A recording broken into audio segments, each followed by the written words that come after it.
this video, I'm going to go over the anthropic principle and how this points to the fine-tuning of our universe, which would also basically point to there having to be a purpose or a God, which defines purpose, basically, because God creates purpose. Now, I'm going to play this video that explains the anthropic principle, and from there I'm going to conclude circumstances and dynamics of what this means and how this all operates in our universe, in our reality.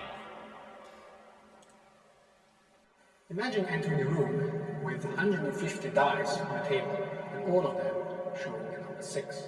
You would immediately assume that something is wrong with those dice. They have not been thrown at random, because it's very improbable that they will land just like that. The same puzzle is being faced by cosmologists as they try to figure out why is it that the certain constants of nature, among them the cosmological constant lambda, take on the value they do in our universe. The value of lambda is very, very small, and it's thought to be responsible for the accelerated expansion of the universe. However, we don't understand why it is that it is so small, and yet non-zero. There is more. If we change the small value of lambda by just a little bit, in other words, if we change the outcome of one of the dice by just a little bit, the universe as we know it would not exist. It would be a very different universe in which we, as human beings, would not be able to thrive. So why is it that we live in such an improbably fine-tuned universe? One possible answer comes from string theory, which postulates that we're actually part of a much grander reality called the multiverse, in which different universes coexist, up to 10 to the 500 of them, all of them with different values of the cosmological constant. And so only those universes which have a value of the cosmological constant that's just right for us will be the ones in which we, as human beings, can possibly live. And therefore, all of the other universes are impossibilities. We are left to live in the one improbably fine-tuned universe that we observe. That is the anthropic principle. It is important to understand that when he says that there can be up to 10 to the 500, that's just the most idealistic and, the bullseye spot for how many multiverses they would expect for this random event to occur. So there's never any guarantee that there's up to that many multiverses out there. So basically, the less amount of multiverses that we discover or come to know of, then the less improbabilistic it is that it's completely just a random event. And as far as that we know of, we don't even know of any other multiverses at all. So even if we were to discover one multiverse or 20 multiverses or a million multiverses, it doesn't even come close to 10 to the 500 multiverses. Now, it's important to take note that he has stated that the multiverse can be up to 10 to the 500 of there being the other multiverses. Now, I don't really know why they would throw that in, aside from it just being a theory, but the reality of the bringing into the purpose of the multiverse defeats the whole purpose of fine-tuning, because that's what the anthropic principle actually proves, is there being the fine-tuning, which would also lean towards and suggest that multiverses don't have to be there, which would also prove almost without a doubt, like, if there are no other multiverses, and this is the only universe, which is what we know of, that's all we know of is, oh, this is the only universe, then that already completely verifies the universe has to be fine-tuned, which is all the anthropic principle always points back to, is everything has to be like that.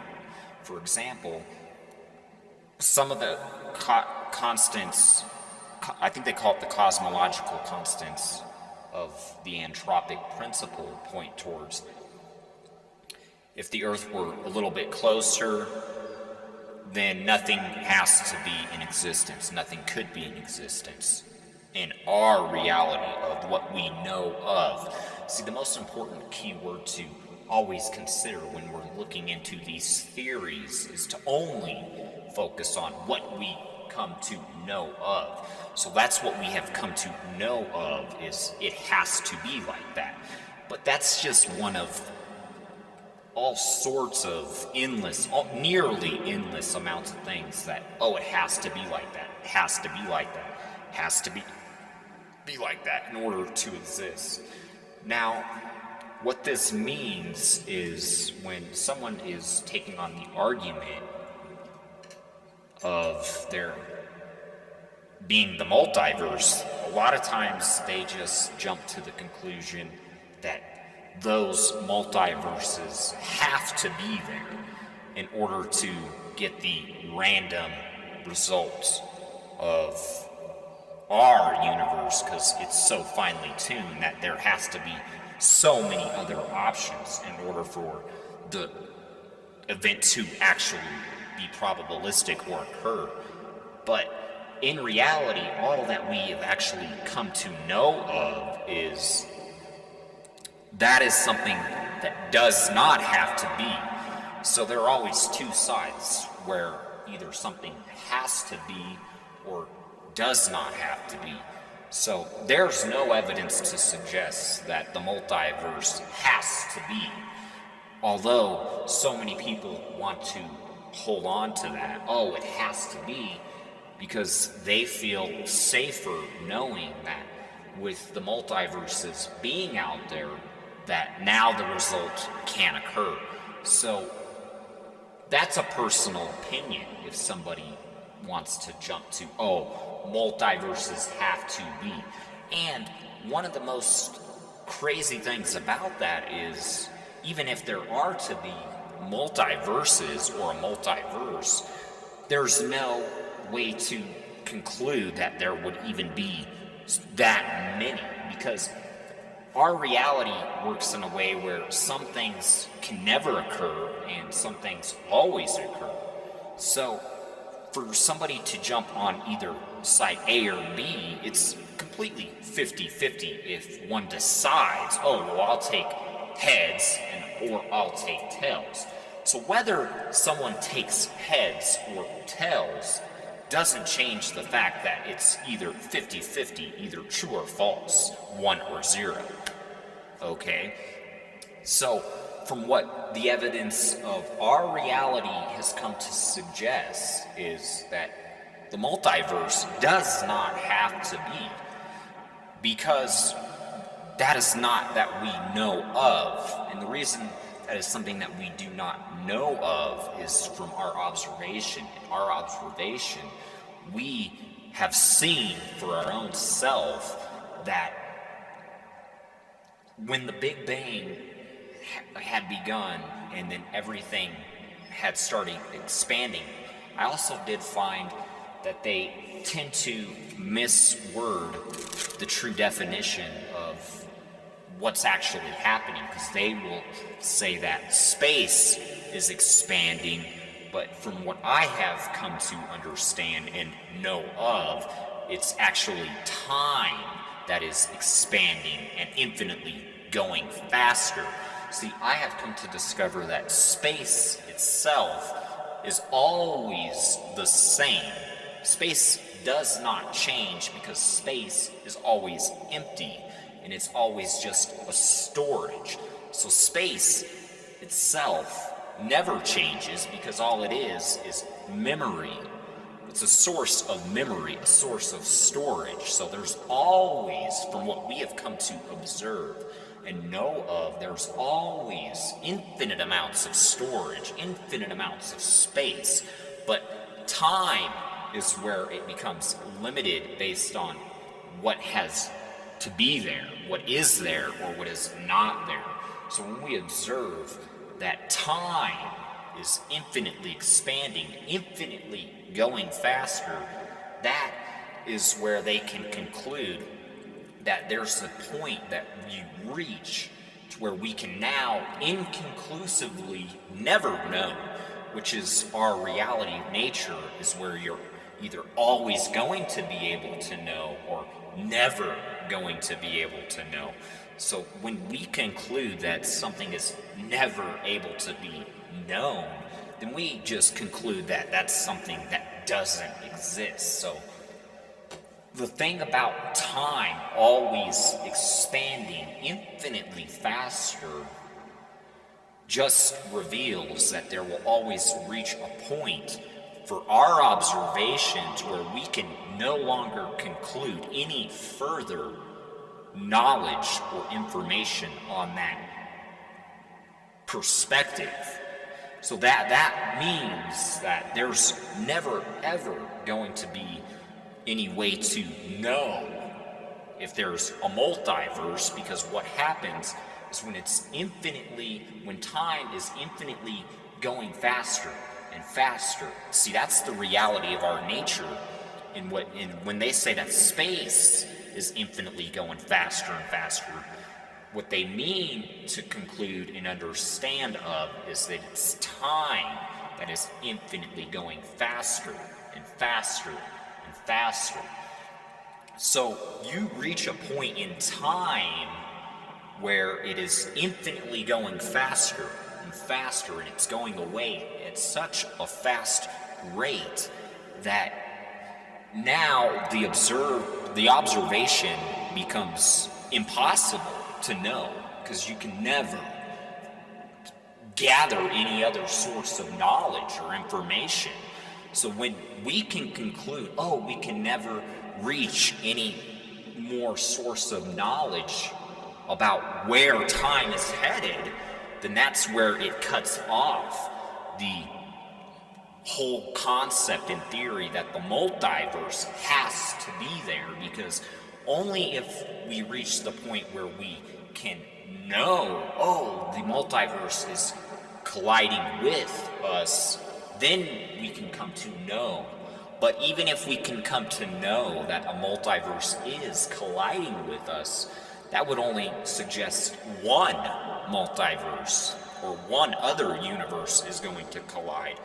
So if we only are even able to conclude that only one multiverse can collide with us, then that's only one chance compared to our one chance, as opposed to the theory of it needing to be around 10 to the 500 or whatever it was, which is basically trillions and trillions and quadrillions of multiverses. So that is something that does not have to be, unless we can observe and see the evidence that it is there. So once we can ever know that, it's there, then we can conclude, that it has to be that there are multiverses. So the whole reality of multiverses concludes and ties into, it's not that a multiverse cannot be in existence, because there can always be room for another universe based on our reality of nature, because from what we know of, space is infinite. So if space is infinite, then that always means there's always more room for another universe to be somewhere else, which just ties into the whole understanding of almost like a computer hard drive. Well, if one wants to load or create another universe, then they could just open up another blank space in another area, wherever it would have the room to need to be.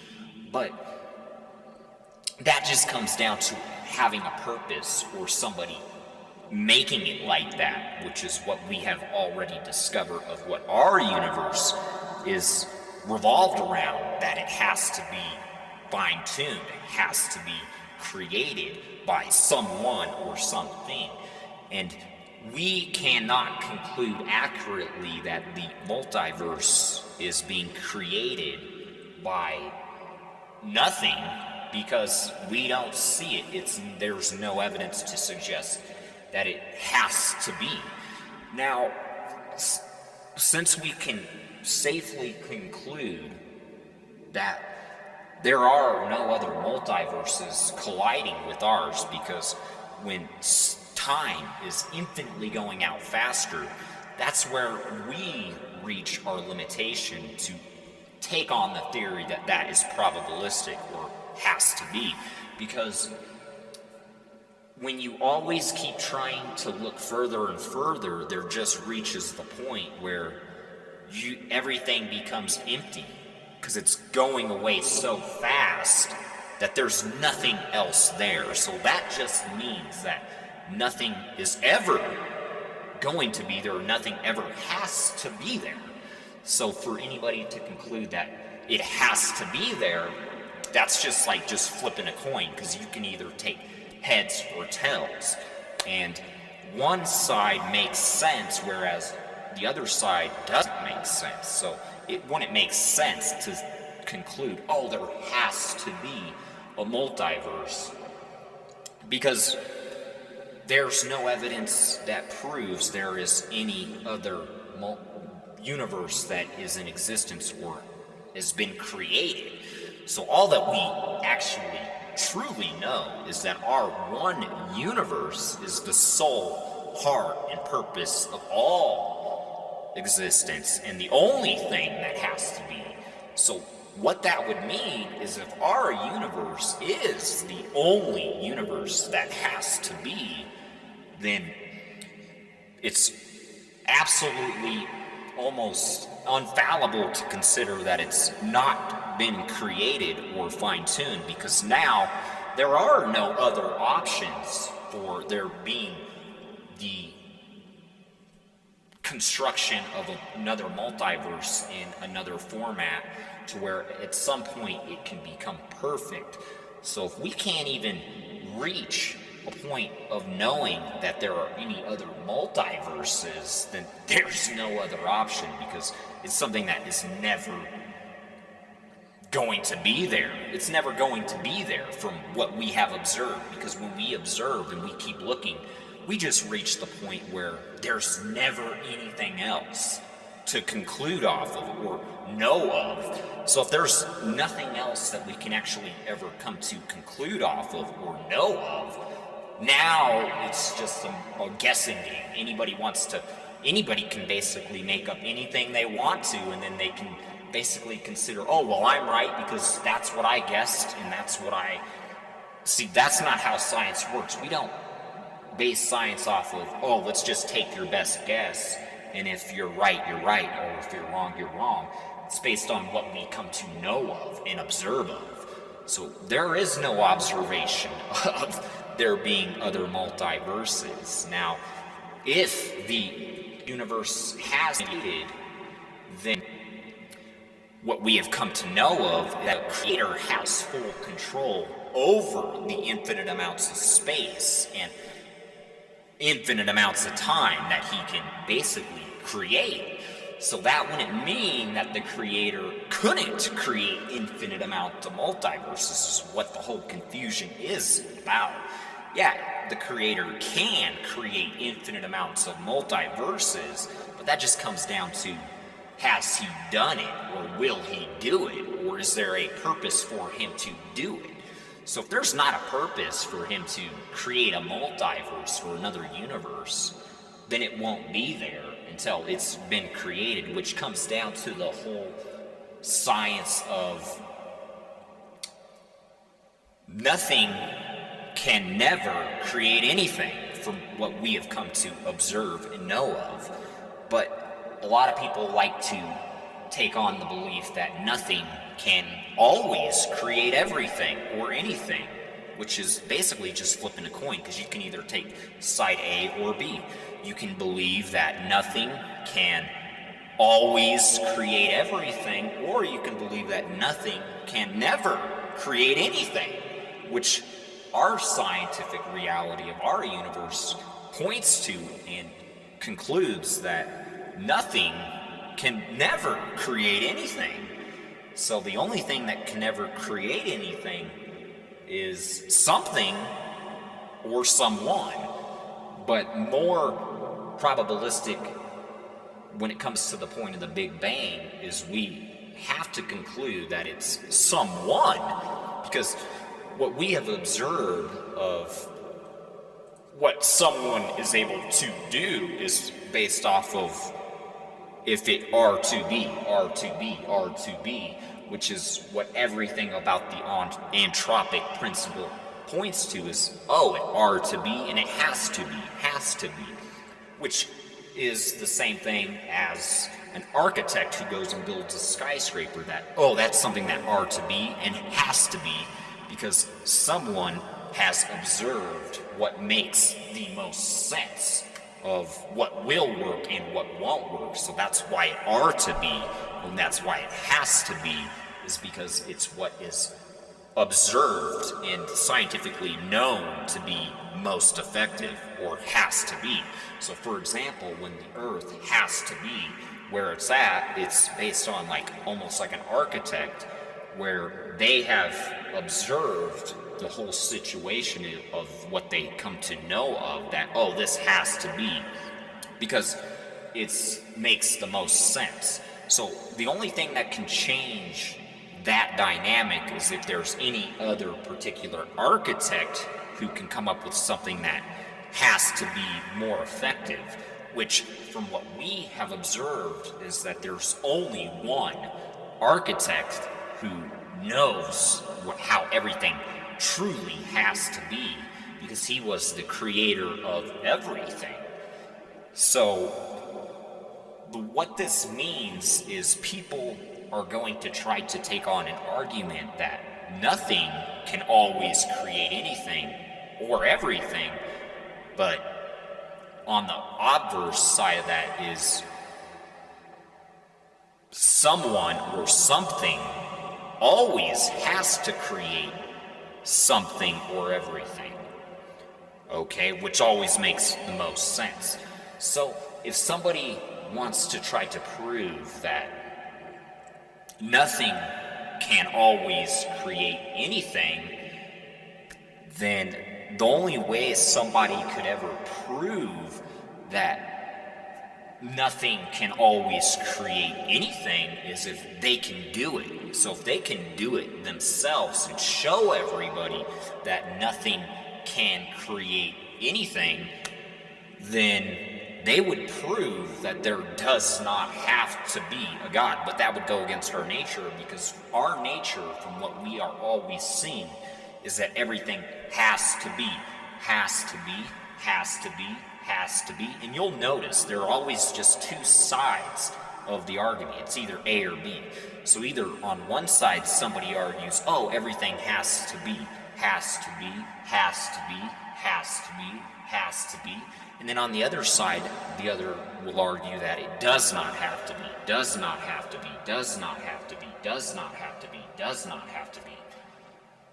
So when people are taking on the argument of the multiverse being there for 10 to the 500 or whatever, they're just trying to say that it doesn't have to be, doesn't have to be, which goes against our construct of nature.